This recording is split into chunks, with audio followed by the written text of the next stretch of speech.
The St. Louis Cardinals, again, in need of some pitching coming up in this offseason, whether they go through free agency, whether they go through the trade route.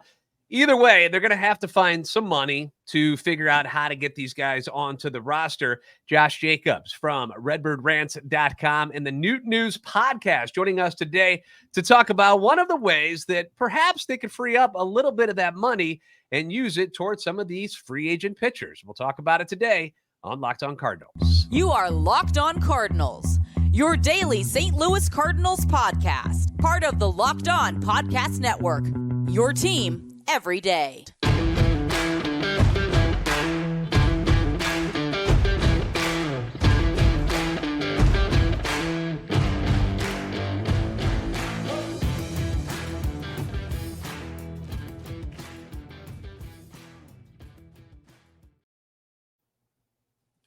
Hey there, Cardinals fans. I'm JD Haffern, and I'm a national radio sports anchor, born and raised in the Lou, and a lifetime Cardinals fan, and I'm your host for Locked On Cardinals, part of the Locked On Podcast Network, your team every day. You can follow us on Twitter, X, at JD Sports Radio, and the podcast at LO_Cardinals. We want to thank those of you who make Locked On Cardinals your first listen every day. We're free and available wherever you get your podcasts. If you want to stop by YouTube and join us there for the visual aspect of this show, you can do that as well.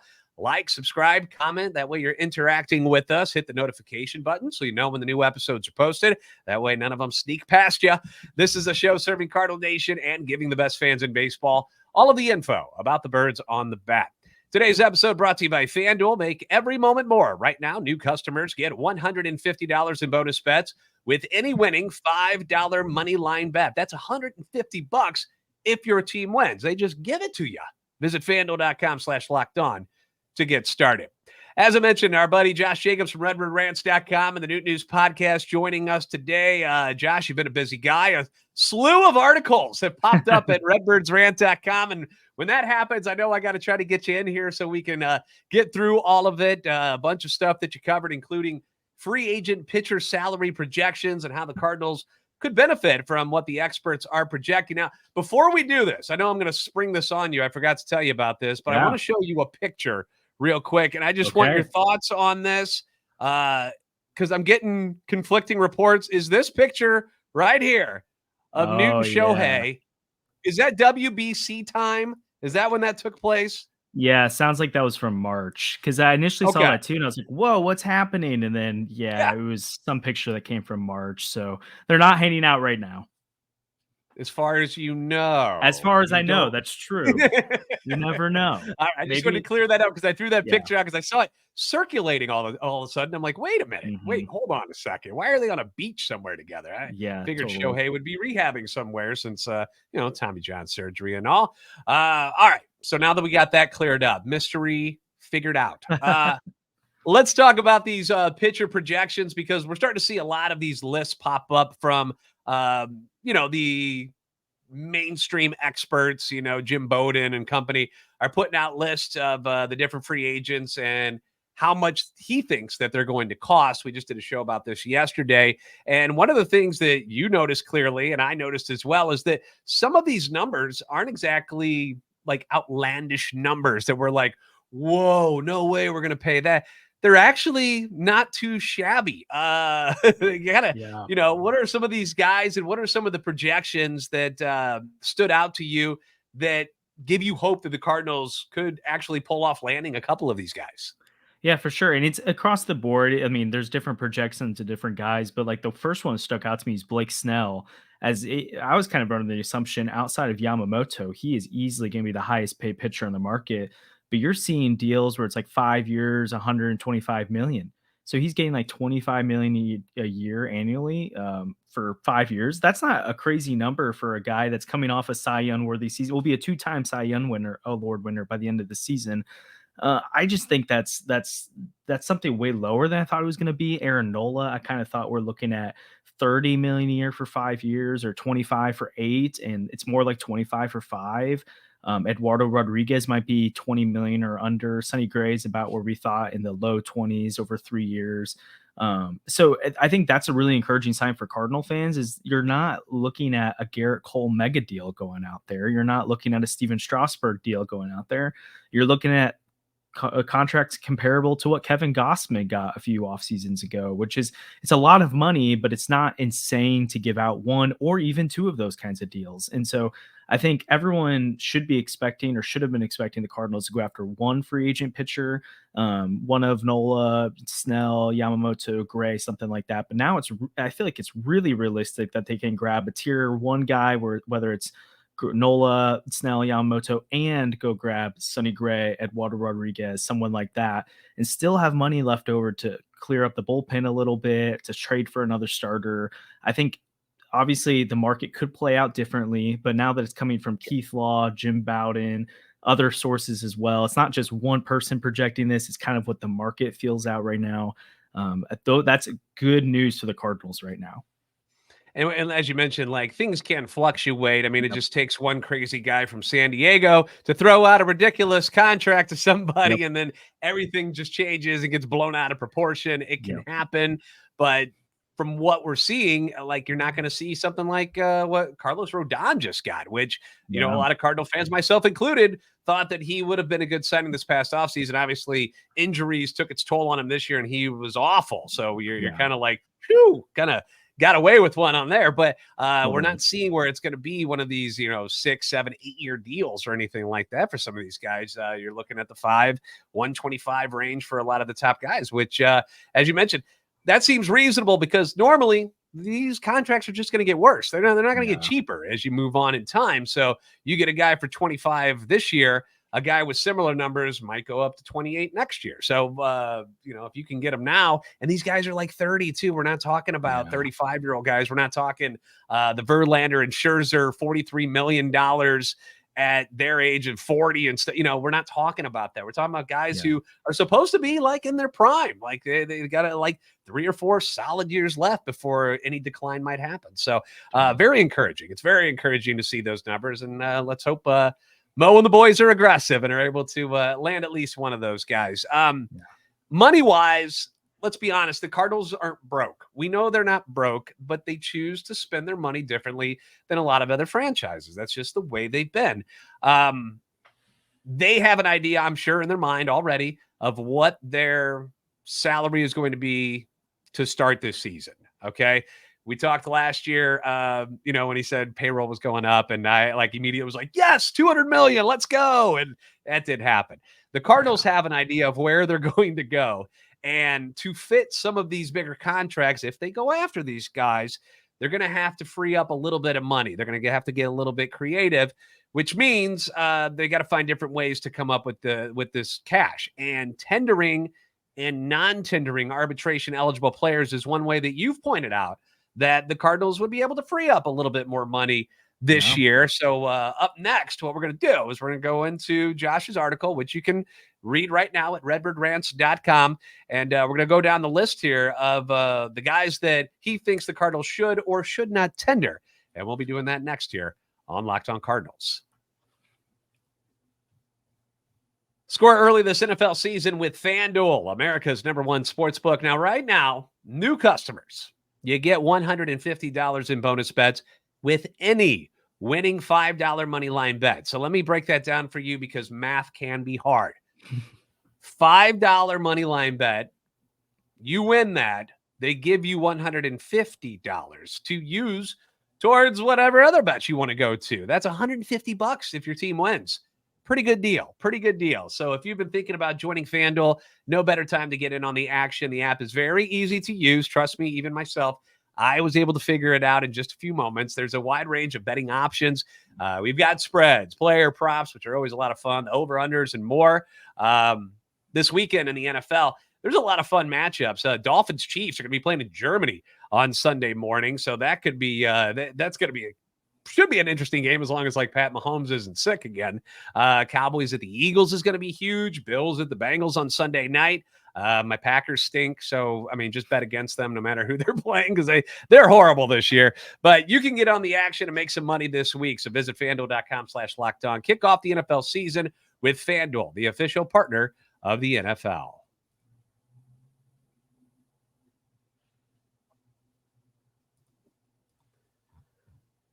Thanks again for making Locked On Cardinals your first listen every day. You can leave comments on YouTube as well as on Twitter X anytime you want. Your feedback is always welcome and encouraged. You'll be able to find Josh on his Twitter X page, which is Josh Jaco MLB. You obviously can find me. You've got our Twitters. If you're watching on YouTube, you can see that below our faces. There are beautiful faces, by the way. And so get at us. Let us know. If you like what we're talking about, great. If you don't, let's have a discussion about it. It's quite all right. That's what the offseason is about. And Josh just put up a couple of different articles at redbirdrant.com. You can also find him on the Newt News podcast. He's got a list of guys here to either tender or non-tender. They're arbitration eligible guys. And Cardinals can either decide, yes, we want to pay them, or they can say, no, we don't need to do that. We're going to non-tender them. So we're going to make our way down the list that Josh has here. We're going to start with a guy very controversial. I've loved this guy just because he's got all the talent in the world. Tyler O'Neill, or Bro Neal, as we call him here on the podcast.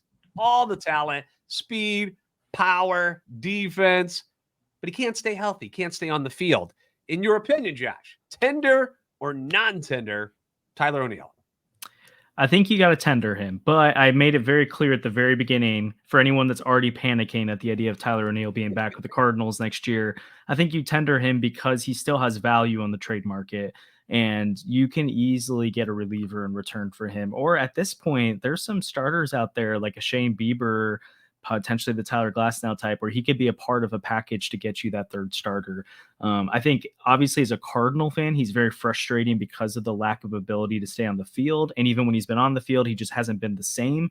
But as of in terms of pure value, even in only playing 70 games last year, he graded out to being a player that's worth about $7 million a year in free agency. So when you think of pure value, if you're paying him about $5.5 million in arbitration, you're not giving him $20 million a year hoping that he's going to play. Even if he can just play a little bit, his speed and his defense makes him a valuable player. And then if he even gets back to being a slightly above league average hitter, that's a great player. And so I don't think the Cardinals can afford to have him on the roster again at this point. I think you got to move off him. You can free up the money, but I don't think it's wise to just cut him. I think you've got to tender the contract and then find a suitor pretty quickly. And I think there'll be some out there. Yeah. And, there's a guy named Adolis Garcia who was just, playing in the postseason very well that the Cardinals, just kind of let go. And that didn't work out so well. And if that were to happen with Tyler O'Neill, the reaction from Cardinal Nation would be nuts. As much as people complain about him, if he went on to somewhere else and pulls off a healthy season and is good like he was a couple of years ago, everybody's going to freak out.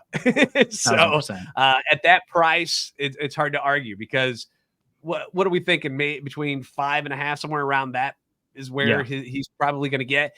I mean, think about what a starting left fielder with 30 plus power, 30 plus home run power, what that would garner on the free agent market right now. So it's definitely a bargain, whether you like Tyler O'Neill or not.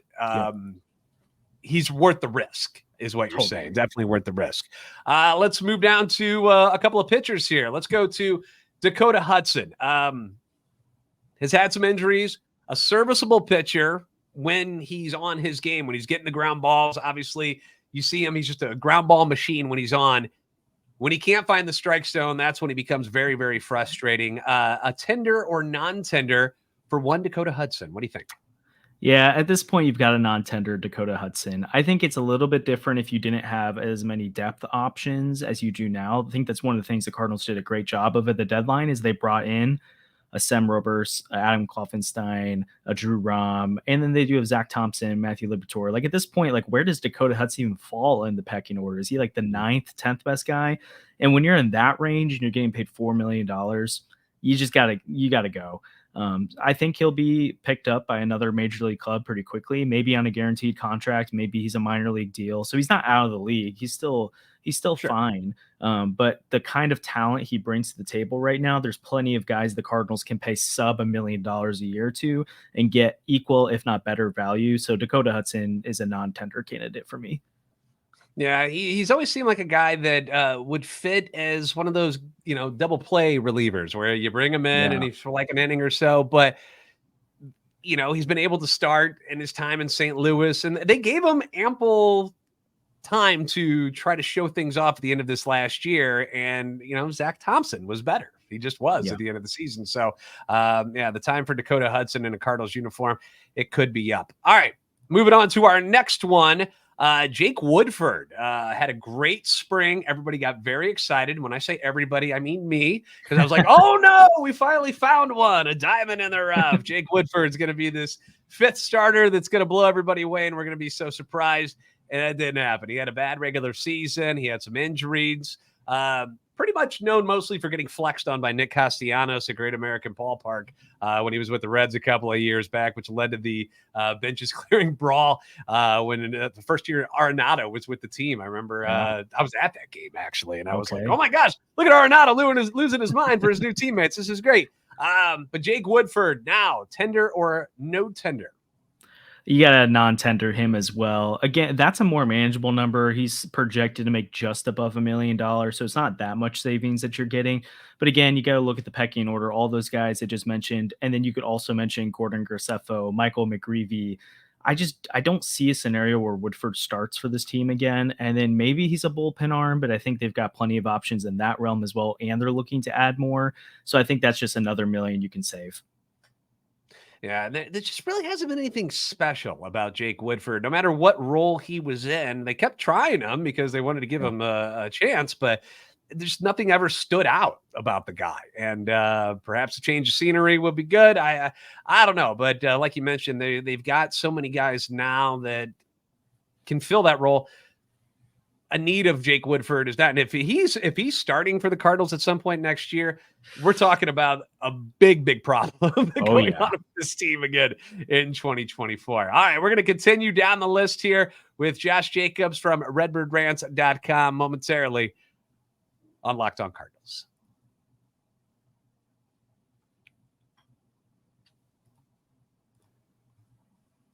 All right, once again, joined by Josh Jacobs from redbirdrants.com. He's also part of the Newt News podcast. If you haven't tuned into that yet, you guys should check it out because they've always got great guests, great opinions, all of the stuff that you're loving about Locked On Cardinals. They do some similar stuff there at the Newt News podcast. So give them a chance if you get a shot to download it and watch it.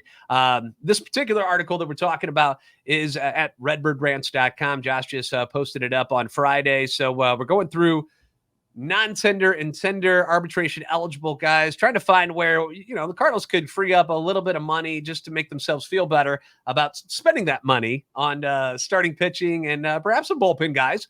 They need both. So we're making our way through the list here. Going to a guy who I just did an article about trades that involved Dylan Carlson. Very injury prone the last couple of years, which has been a bummer because 3 years ago, you're talking about rookie of the year votes. Like he was right up there in the finals for that. Once you're a top prospect in your organization, he's still quite young. Tender or no tender for Dylan Carlson? I think this is a pretty easy one. You've got a tender Dylan Carlson, and something to say off this too. Collectively, from all the non-tenders, I'll end up saying we're doing. Like it might feel like, okay, $5 million here, $1 million there. What does that mean? It'll collectively add up to about $14 to $15 million the Cardinals can save right there, and that's like potentially a number 3 starter or one or two good bullpen arms. So it does matter. In the case of Dylan Carlson, again, he's making about $2 million next year. When you look at the Cardinals outfield, they have a lot of options, but they don't have a lot of center field options. If you get rid of Dylan Carlson, you're down to Tommy Edman and Lars Nootbaar, and then you've got to go down to Victor Scott. So I think he plays a role with that way. And then also, again, like even if the Cardinals decide that he's not a part of their 2024 plans, he's more valuable as a trade chip than just cutting the $2 million he's set to make. So I could see him being used as a trade package for a starting pitcher this offseason, or he could easily be the 4th outfielder of this club. He still provides a great value against left-handed pitching, even in a down here who's about 20% above league average against left-handers. He's still a quality defender out there, and he was a top 20 prospect in baseball. Like he's been injured. He was a rookie of the year candidate. He had a great second season, and then things kind of fell off the last 2. So I don't see a reason to move off of him so quick. And so, yeah, I would tender him a contract, but it doesn't mean he's for sure in their 2024 plans. Yeah, I mean, the fall for Dylan Carlson, at the beginning of the season, because I'm still that guy that was very anti having Jordan Walker on the roster at the beginning of the year. I wanted them to go to AAA, kind of earn his spot, because you already had Dylan, Lars, O'Neill at the time. They were all healthy, and you already had your outfield there. And it just pushed Dylan Carlson, who, again, wasn't that long ago, he was your top guy, and he became a fourth outfielder for you, like just like that. And this is 2 years removed from that rookie year where he was so good, when he was the only year he's been healthy. And it just blew my mind that they were like, yeah, you're going to be our fourth guy. It amazed me that they were able to move on from him so quickly. I would love to see him get another chance. I really would. I'd hate to move off of him already. I think the tendering of him is a no-brainer, obviously. Yeah. He's also, if I had to choose between him or O'Neill and I had to move, if they were going to get similar return for you, I'd most likely want to keep Dylan Carlson and Tyler O'Neill. I'm ready to move on. Age difference and everything that's involved there. I just feel more comfortable having Dylan back on the team. But as you mentioned, he could be part of a package, because somebody out there might see him as that top prospect still and be like, we really would like to bring that in, and maybe we can make it work. Andrew Knizner. Now, Andrew Knizner, I will admittedly made fun of this dude for the last couple of years. And then this year, out of nowhere, he becomes a pretty decent offensive player overall. Now, you point out in your article where things slid a little bit at the back end of the season for him. We know he's a huge guy in the clubhouse. People love him. Everybody got bent out of shape when the players are like, Knizner's like our captain. And we're like, what? The backup catcher is? What are you talking about? But obviously the players love him. Coaches love him. He's a solid backup catcher. Tender or no tender on Andrew Knizner? Yeah, this was a difficult one. I think the Cardinals end up tendering him and probably keeping him. But if I were them, I would non-tender him or potentially trade him. But I'd be comfortable non-tendering him at this point. Back in August, he was hitting better than all the Blue Jays catchers that the Cardinals were linked to. It was crazy. I was like, that Andrew Knizner of all people. But then toward the end of the year, as he started playing more, it tapered off again. And it really kind of feels like he has those short spurts where he's a good, productive catcher, and then it falls off. He ended up being a negative WAR player. I think if Ivan Herrera wasn't there, you keep Andrew Knizner, no-brainer, because he's a quality backup. But when you have Ivan Herrera available, it's time to give him an opportunity. He had over 900 OPS in AAA this year. He was really good in his short sample size of St. Louis. Again, Wilson Contreras should be the primary catcher, so you're not looking for Ivan to start catching 120 games, but to trust him with 60 to 70 starts a year, I think this is the time to do it. And so you can save another $2 million there on Andrew Knizner. I'm sure the clubhouse won't love it. It'll be sad, but that's some of the tough decisions you have to make. Yeah, that's baseball. I mean, people have, the club's got to do what's best for them. And remember when Trace Barrero was on the team and they were carrying 3 catchers, and people, oh my gosh, you would have thought they had done the dumbest thing on the planet. They just weren't sure. They were kind of like, we don't know if we're going to need him or not. Contreras, we don't know what he's doing. But Ivan Herrera, yes, he's ready. He's ready to be a pro. I liked what I saw from him behind the plate. And I just love his aggressive swing when he's up at the plate. He looks dangerous at the plate, where Knizner looks like, I guess he could run into one here and there. But Herrera looks like he's got something. And I would love to see it grow at the major league level in 2024. All right. How about a guy that some people might not even remember he was on the team, but left-handed reliever John King came over from the Rangers, part of the deal for Monty and Stratton. Did a good job in the bullpen for a bullpen that was very disappointing this year. He was actually somebody, when he came in, you weren't like, oh boy, here we go again. But decision has to be made. Do you tender or non-tender John King? This is another one where the Cardinals can go either way. But if I were, especially with their idea of bringing in 2 high leverage relievers this offseason, I would go ahead and non-tender John King. Now, it's kind of weird. If you look at his numbers at St. Louis, he had a 1.45 ERA. So, on the surface, you're like, what are you doing? But the upside with King is not really there. I would be shocked if he was below a 3 ERA next year. His FIP was almost 4. So there was a clear difference between the actual outcomes he got and what the expected outcomes were. He's just not a guy who's going to develop into a high leverage guy. So you're looking at middle of the bullpen type guy. But you've already got Gallegos, you've got Helsley, you've got JoJo, Packy Naughton's coming back, Wilkin Rodriguez. If Zach Thompson's not starting, he's probably a swing man in there. Then you bring in 2 more high leverage guys, Guillermo Zuniga. I just can keep going. And so I think, again, he's a little over $1 million. You can save a little bit there. If the Cardinals feel like their depth isn't there, I can see why they would want to retain him and have him be one of those Memphis Mafia guys that kind of comes up and is on the shuttle. But I think overall, with their ideas to bring in so many pitchers this offseason, I just don't think King is super necessary. But this is more of me just trying to free up as much money as possible to go after the big needs. And I'm not going to let $1 million to my 9th best reliever get in the way of me making a really good move for a true number 2 starter. So that's why I would be pretty ruthless there. Yeah, I mean, imagine if Mo came out and goes, well, we got John King, so we couldn't get Aaron Nola. What would you do then? Exactly. And another name that you can add to that list too, where I don't know what he's going to be, is Matthew Liberatore. I don't know if he's going to be a starter next year. He might find himself. I mean, he looked pretty good out of the bullpen this last year. So, I mean, if you're just looking for places that these guys can be productive next year, because if they go out and get 3 new starting pitchers, unless, when Matz goes down, I guess you can count on that these guys can slide up. But at the moment, you are putting Matz and Michaelis into that starting rotation. You're going to add 3.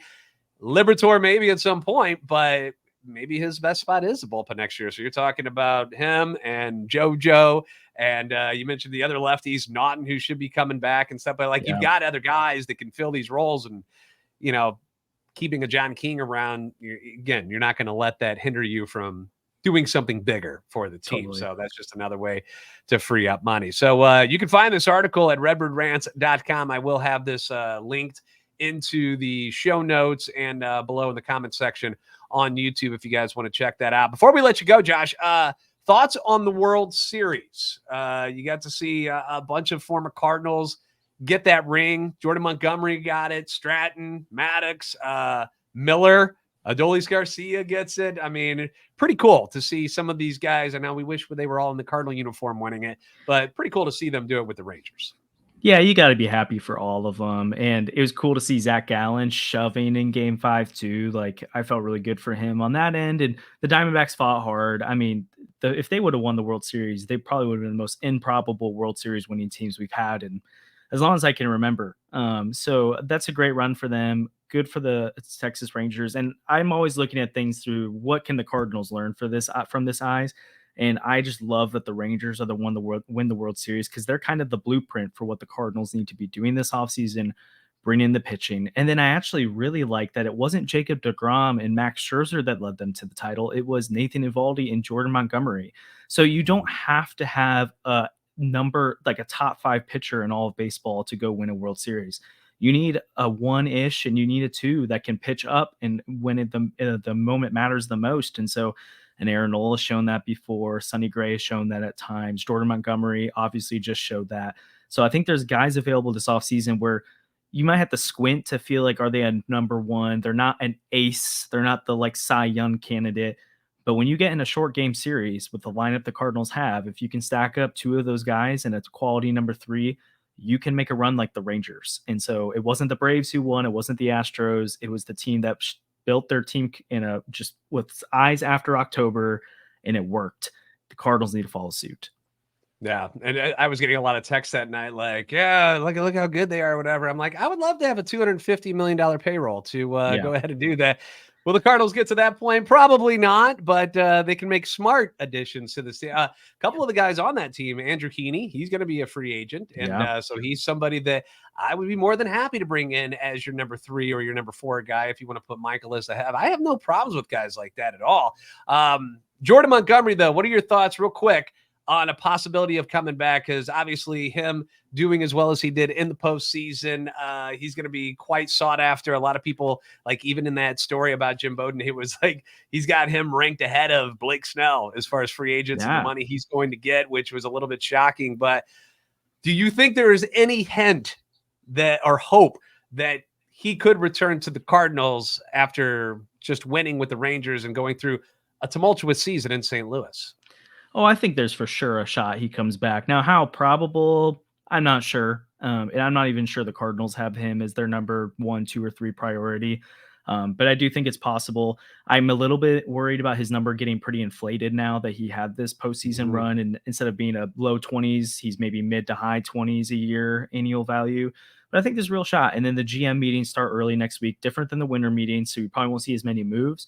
But next week, we should be able to start hearing like teams legitimately connected, not just we think they're going to go after, but like they're going to start having conversations. You're going to be able to see what are the teams in on Montgomery. Is it the Cardinals? Is it not?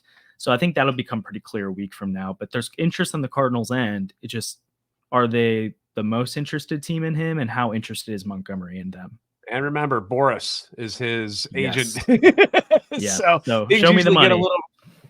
Things get a little pricey when Scott's involved, and he's the shiny new toy that people are going to be like, "Ooh, we got to get that now. Look at that." So might get priced out of the Cardinals' range, and if he gets to a level where you're not comfortable, then I can understand why you wouldn't give him anything. You give him the offer that some of these guys might throw at him. So, but we've got all of this to talk about and more. Once again, I want you guys to do Josh a favor, go visit him on Twitter, X. Also check out redbirdrants.com and the Newt News podcast, which is up and running.